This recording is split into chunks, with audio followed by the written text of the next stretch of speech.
هذه إذاعة إرنا. المستمعات الكريمات والمستمعين الأكارم متابعي إذاعة إرنا حيثما كنتم وحيثما يصلكم بثنا، أهلا ومرحبا بكم في مستهل البرنامج العربي لهذا اليوم الجمعة 17 من يوليو. كما عودناكم مستمعي ومستمعات الكرام، نقدم لكم ابتداء نشرة للأخبار، ثم يقدم لكم الزميل أحمد شريف حلقة من برنامجه الأسبوعي نافذة ثقافية، ويقدم فيها قراءة للأستاذ محمد إسماعيل هنجلة لرواية عزومة مراكبية لروائي الإريتري عامر كنوني. قبل ذلك مستمعي ومستمعات الأفاضل، أقدم لكم نشرة للأخبار فيما يلي أبرز عناوينها. تضارب التصريحات حول ملء بحيرة سد النهضة. وزارة الصحة السودانية تطالب بالتطبيق الصارم للإرشادات الوقائية مع تسجيل إصابات جديدة بالفيروس. ساحل العاج تودع رئيس وزرائها الراحل. كانت مستمعي ومستمعات الأفاضل تلكم عناوين النشرة، وإليكم تفاصيلها من إذاعة أرنا. هذه إذاعة إرنا. تضاربت التصريحات الإثيوبية بخصوص ملء بحيرة سد النهضة، حيث قالت إثيوبيا بأن تصريحات وزير الري المهندس سلاشي بكالي أخرجت من سياقها. وكان الوزير الإثيوبي قد قال بأن ملء بحيرة السد يسير توافقا مع خطة البناء. وأكدت مصادر إثيوبية أن زيادة منسوب الماء في بحيرة السد يعود إلى زيادة منسوب مياه الأمطار في فصل هذا السنة. وقال خبراء بأن منسوب المياه وصل إلى 560 مترا أكثر مما كان عليه العام الماضي، حيث وصلت نسبة المياه في نفس الفترة من العام الماضي إلى 520 مترا. من ناحيته قال السودان بأن كمية المياه التي وصلت إليه يوم الأربعاء الماضي قلت بنسبة كبيرة، مما يشير إلى أن إثيوبيا بدأت فعلا في ملء بحيرة السد. أما وزارة الخارجية المصرية فقد أكدت بأنها طلبت إيضاحات فورية من أديس أبابا حول التصريحات بملء السد، وهددت بالرجوع إلى مجلس الأمن الدولي للحد من أي إجراء إثيوبي منفرد لملء بحيرة السد. وكانت المفاوضات الفنية بين الدول الثلاث قد وصلت إلى طريق مسدود في آخر جولة لها. أعلنت وزارة الصحة السودانية أنه تم تسجيل 137 حالة إصابة جديدة بفيروس كورونا المستجد، وحدوث 9 وفيات 6 منها في ولاية الخرطوم. وأوضحت وزارة الصحة السودانية في بيان لها الأربعاء الماضي في التقرير الوبائي أن الحالات الجديدة سجلت منها 98 إصابة في الخرطوم، والإصابات الأخرى في 3 ولايات أخرى، لافتة إلى أنها أجرت فحصا ل 263 عينة سجل من بينها تلك الحالات. وبهذه الحالات الجديدة يرتفع العدد الكلي للمصابين بالفيروس في السودان إلى 5310 حالة، بينها 307 وفيات، فيما ارتفع عدد المتعافين إلى 1625 شخصا. وشددت وزارة الصحة السودانية على أهمية التزام المواطنين بتطبيق الإرشادات الوقائية والتبليغ الفوري عن حالات الاشتباه بالإصابة بالفيروس. ودعت جمهورية ساحل العاج رئيس وزراء الراحل أمادو كوليبالي، والذي توفي في الأسبوع الماضي بعد عودته من رحلة علاجية في العاصمة الفرنسية. وقال وزير التربية في ساحل العاج بأن كوليبالي كان مفاوضا بارعا يستطيع التوصل إلى اتفاقيات في أصعب الظروف. وكان كوليبالي البالغ من العمر 61 عاما قد سافر إلى فرنسا لتلقي العلاج، وتوفي بعد عودته إلى عاصمة بلاده أبيجان. وكان كوليبالي هو أكثر المرشحين حظا لتولي رئاسة البلاد بعد الرئيس الحالي ألاساني واتارا، والذي أعرب عن عميق حزنه لوفاة كوليبالي. إذاعة إرينا، صوت مستقل لإريتريا. كانت مستمعي ومستمعات الأفاضل تلكم نشرة الأخبار، وهذا تذكير بأبرز عناوينها. تضارب التصريحات حول ملء بحيرة سد النهضة. وزارة الصحة السودانية تطالب بالتطبيق الصارم للإرشادات الوقائية مع تسجيل إصابات جديدة بالفيروس. وساحل العاج تودع رئيس وزرائها الراحل. استمعتم فيما مضى مستمعي ومستمعات الكرام إلى نشرة للأخبار قدمناها لكم من إذاعة أرنا. متابعة طيبة أتمناها لكم مع ما تبقى من فقرات برنامجنا. هذه إذاعة إرنا. المستمعون الأفاضل، السلام عليكم ورحمة الله تعالى وبركاته. مرحبا بكم سيداتي سادتي في حلقة جديدة من برنامج نافذة ثقافية. في هذه النافذة سيداتي سادتي سنتحدث عن رواية الأستاذ عامر كنوني التي صدرت قبل أيام، وقدم لها قراءة الأستاذ الروائي الكاتب محمد إسماعيل هنجلة، وقد جاءت الرواية تحت عنوان عزومة مراكبية. لكن قبل هذا وذاك سيداتي سادتي دعونا نتحدث قليلا عن فن الرواية. ما هي الرواية وما هي عناصرها الرئيسية؟ فأهلا ومرحبا بكم إلى حلقة في برنامج نافذة ثقافية. هذه إذاعة إرنا. عزيزي المستمع وعزيزتي المستمعة، الرواية هي سلسلة من الأحداث التي تسرد بسرد نثري طويل يصف شخصيات خيالية أو واقعية وأحداثا على شكل قصة متسلسلة، كما أنها أكبر الأجناس القصصية من حيث الحجم وتعدد الشخصيات وتنوع الأحداث، وقد ظهرت في أوروبا بوصفها جنسا أدبيا مؤثرا في القرن ال18.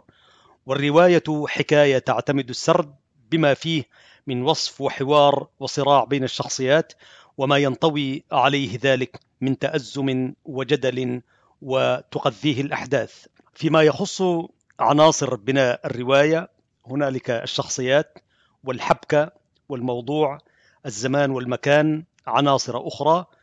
وفيما يخص المقومات الفنية للرواية أو قبل ذلك، هناك أنواع من الروايات: الرواية العاطفية الرومانسية، والرواية البوليسية، والرواية التاريخية، والرواية السياسية، والوطنية، والواقعية، وعدد كبير من الأنواع بالنسبة للرواية. كذلك هناك عناصر رئيسية في بناء الرواية، وهي الشخصيات والذي يتمثل في البطل، وكذلك الخصم والشخصيات المساعدة أي الثانوية، وكذلك الحبكة. قد تكون الحبكة نمطية أو حبكة مركبة، وهناك الموضوع، وهناك عاملي الزمان والمكان، وأيضا هناك عناصر أخرى كما يرى بعض الكتاب ما يتعلق بالعقدة والأحداث المتصاعدة، أيضا الذروة أي نقطة الظهور، والحوار وحل العقدة، وغيرها من الأشياء التي ينبغي أن تتوفر في القصة أو في الرواية حقيقة. فيما يخص حل العقدة وهي الخاتمة الأخيرة، تقل حدة التشويق كما يقول الكتاب والإثارة عند هذه النقطة في القصة، حيث تعود الأحداث من جديد في الرجوع إلى إيقاعها الطبيعي الذي بدأت به، وهنا يتم التوصل إلى الحقيقة والتي بمقتضاها يحل البطل الصراع. وفي هذه المرحلة لم يعد البطل هو الوحيد الذي يعلم بالمشكلة، ولكن أصبحت الحقائق مرئية أمام جميع شخصيات العمل.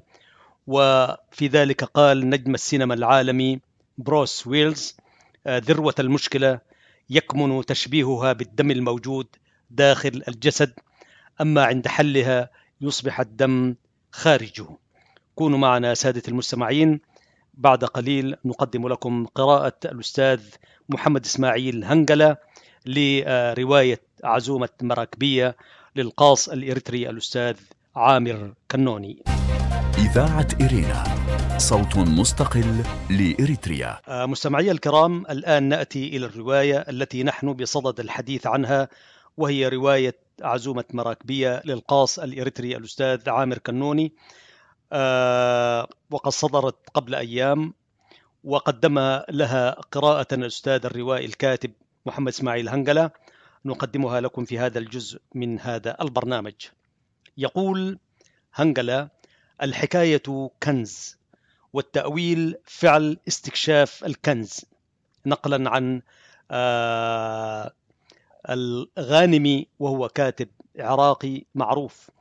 وانطلاقا من هذا الفهم يقول هنجلة: نحفر في أرضية النص حتى نكتشف كنز النص، وهذا لا يعني أن النص من القراءات الأولى سوف يكشف سره بسهولة، بل يحتاج النص إلى قراءات متعددة حتى يكشف سره جزئيا أو كليا.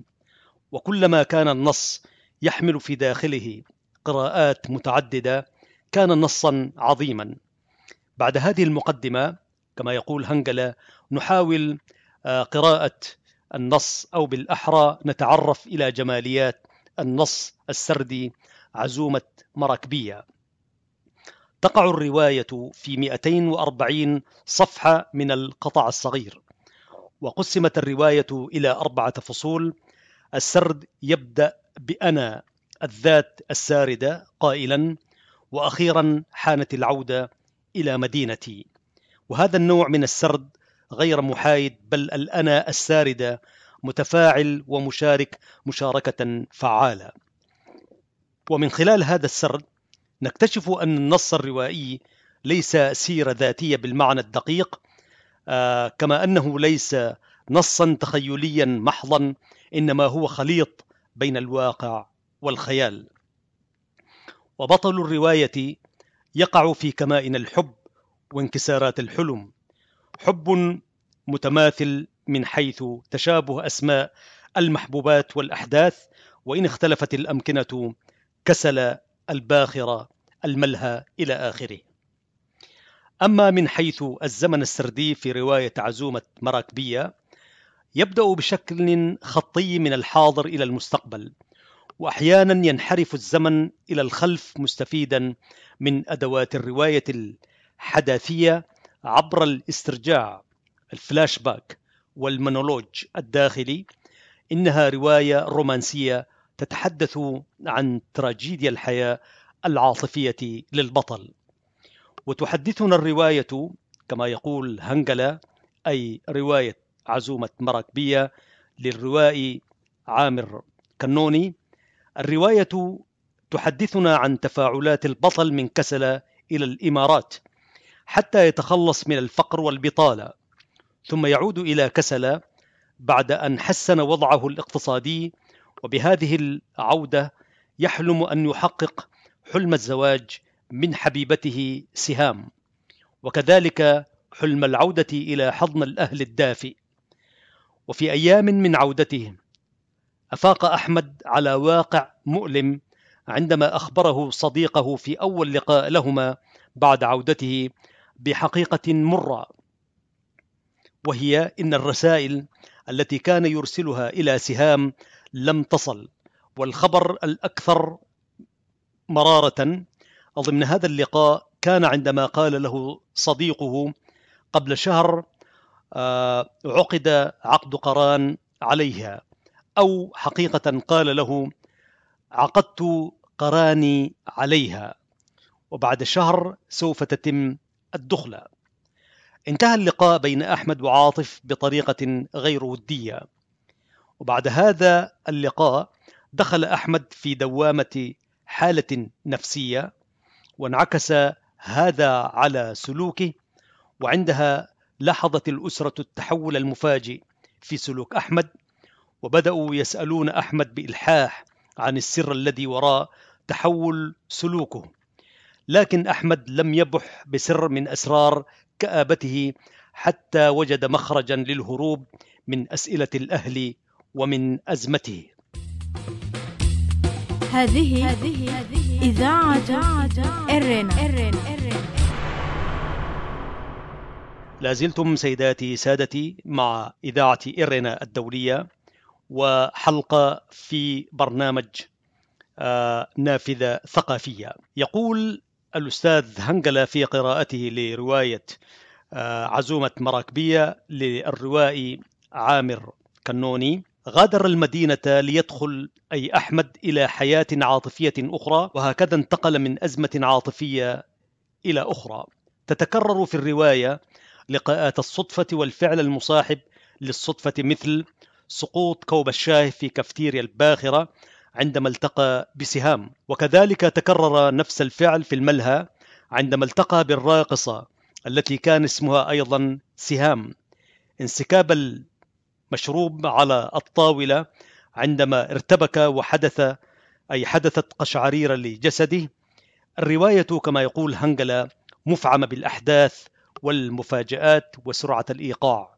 وأخيرا ينتهي النص بعبارة: عذرا بأن تسمحوا لي أن أحتفظ لنفسي بآخر ما قالته لي سهام. أنهى النص بهذه الطريقة، حيث يثير الفضول عند القارئ وتتوالد عنده الأسئلة عن سر ما قالته له سهام. في الختام يقول هنجلة: الرواية من البداية حتى النهاية تجعلك متيقظا، لأنها كتلة من المشاعر والانفعالات، أي أنه سرد يشدك بحكاياته المتداخلة والمتسلسلة بشكل منطقي.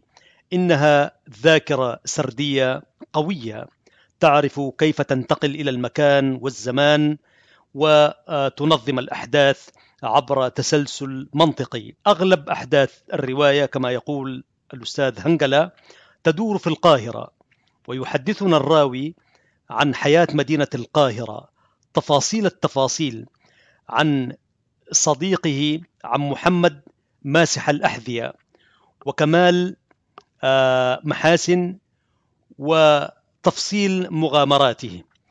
وكذلك يفعل ذلك عن مدينة كسلة عندما يتحدث عن تفاصيل السرد عن الشاب العاطل وحلم الهجرة. أما عن الإمارات، وبرغم مرور البطل بالإمارات العربية المتحدة، لم يخبرنا عن حكاياته في الإمارات باستثناء القهوة الإثيوبية وغنج وأنوثة الإثيوبيات. وعبر التذكر حدثنا عن صديقته الباكستاني. وأخيرا يقول هنجلة: أقول الملاحظة التالية: مساحة الحوار الداخلي أوسع من مساحة السرد والحوار الخارجي. إن استخدام المونولوج الداخلي بشكل مكثف. النص يعبر عن حالة الوحدة والاغتراب التي كان يعيشها بطل الرواية أحمد، وهذا واضح في النص، أي الاغتراب، حيث الاسترسال والهذيان والتذكر. محمد إسماعيل هنجلة.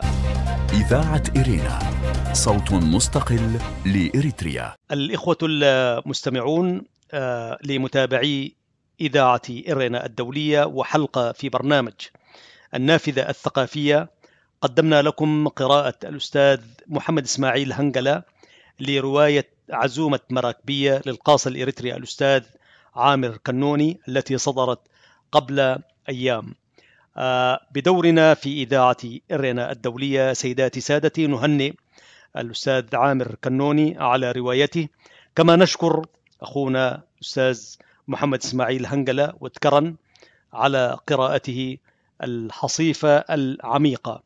ونود سيداتي سادتي أن توافونا من خلال عنوان البرنامج والإذاعة إذا كانت لديكم قراءات مماثلة أو أردتم التعليق على الرواية، خاصة الذين قرأوا رواية عزومة مراكبية. إذا كان لديكم قراءة مختلفة أو رأي، وحتى في الرأي الوارد أو القراءة للأستاذ هنجلة، يمكنكم موافاتنا سيداتي سادتي على عنوان إذاعة إرينا الدولية المعروف، ونحن على استعداد لاستعراض ما ترونه مناسبا للنشر.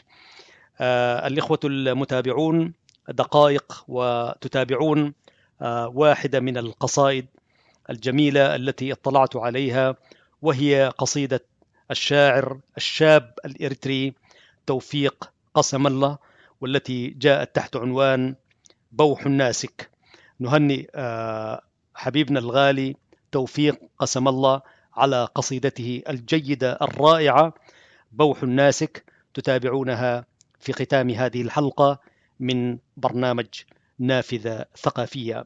شكرا لكم ولحظات وتتابعون القصيدة.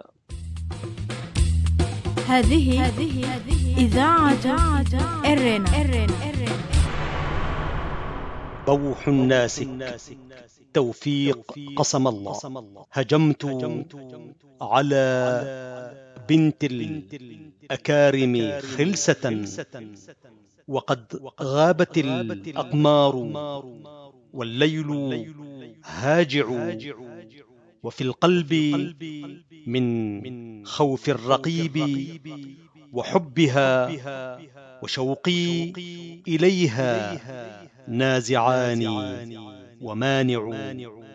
فقامت ولاثت رأسها بخمارها وقالت: لك الويلات، ما أنت صانع؟ أتطلب أن تلقى الردى فتميتني؟ عليك أسا قد فطرتني الفواجع. فقلت: دعي لومي وهبي فأكرمي مقامي، فإني مثل ما جئت راجع. فكان قراها أن أماطت لثامها، وذاك قرا فيه المعنى يسارع. فما هي إلا لحظة ثم أسدلت، وقد خف عني الحال والطرف خاشع. ورحت أناجيها سرارا أبثها همومي وأشكو الحب وهي تراجع. وظلت تناجيني وترنو بعينها مولهة ألا يسمع سامع. وفارقتها والقلب باك، وكفها تكفكف دمعا ذرفته المواجع. فلا هي نالت غير هم، ولا أنا سوى بث تبريحي، وهل ذاك نافع. الشاعر توفيق قسم الله. إذاعة إرينا، صوت مستقل لإريتريا. المستمعات الكريمات والمستمعين الكرام، أهلا وسهلا بكم مجددا. وقبل ختام فقرات برنامجنا لهذا اليوم أقدم لكم موجزا لأهم ما ورد في صدر نشرتنا الإخبارية. تضارب التصريحات حول ملء بحيرة سد النهضة. تضاربت التصريحات الإثيوبية بخصوص ملء بحيرة سد النهضة، حيث قالت إثيوبيا بأن تصريحات وزير الري المهندس سلاشي بكالي أخرجت من سياقها. وكان الوزير الإثيوبي قد قال بأن ملء بحيرة السد يسير توافقا مع خطة البناء. وأكدت مصادر إثيوبيا أن زيادة منسوب الماء في بحيرة السد يعود إلى زيادة منسوب المياه بسبب الأمطار في هذا الفصل من السنة. وزارة الصحة السودانية تطالب بالتطبيق الصارم للإرشادات الوقائية مع تسجيل إصابات جديدة بفيروس كورونا.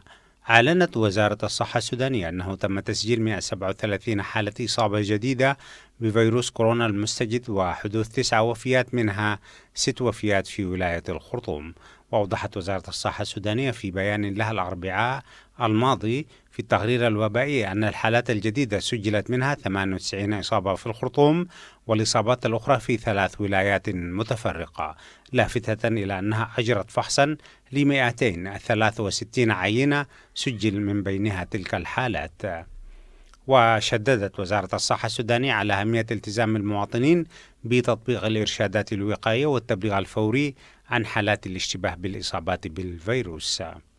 ساحل العاج تودع رئيس وزرائها الراحل. ودعت جمهورية ساحل العاج رئيس وزرائها الراحل أمادو كوليبالي، والذي توفي في الأسبوع الماضي بعد عودته من رحلة علاجية في العاصمة الفرنسية. وقال وزير التربية في ساحل العاج بأن كوليبالي كان مفاوضا بارعا يستطيع التوصل إلى اتفاقات في أصعب الظروف. وكان كوليبالي البالغ من العمر 61 عاما قد سافر إلى فرنسا لتلقي العلاج، وتوفي بعد عودته إلى عاصمة بلاده أبيجان. وكان كوليبالي هو أكثر المرشحين حظا لتولي رئاسة البلاد بعد الرئيس الحالي ألساني واتارا، والذي أعرب عن عميق حزنه لوفاة كوليبالي. كان هذا مستمعي ومستمعاتي الأفاضل موجزا لأهم ما ورد في صدر نشرتنا الإخبارية، وبه نكون وإياكم قد وصلنا إلى نهاية فقرات برنامجنا. وأذكركم دوما بأنكم يمكنكم الكتابة إلينا والتواصل معنا على البريد الإلكتروني arabicirena@gmail.com. وحتى الملتقى بكم مجددا في حلقة جديدة من برنامج نافذة ثقافية والبرامج الأخرى لإذاعة إيرنا. لكم تحياتي زميلي أحمد شريف ومحدثكم فتحي عثمان وزملائي في الإذاعة في باريس، ودمتم في رعاية الله وحفظه وأمانه. هذه إذاعة إيرنا.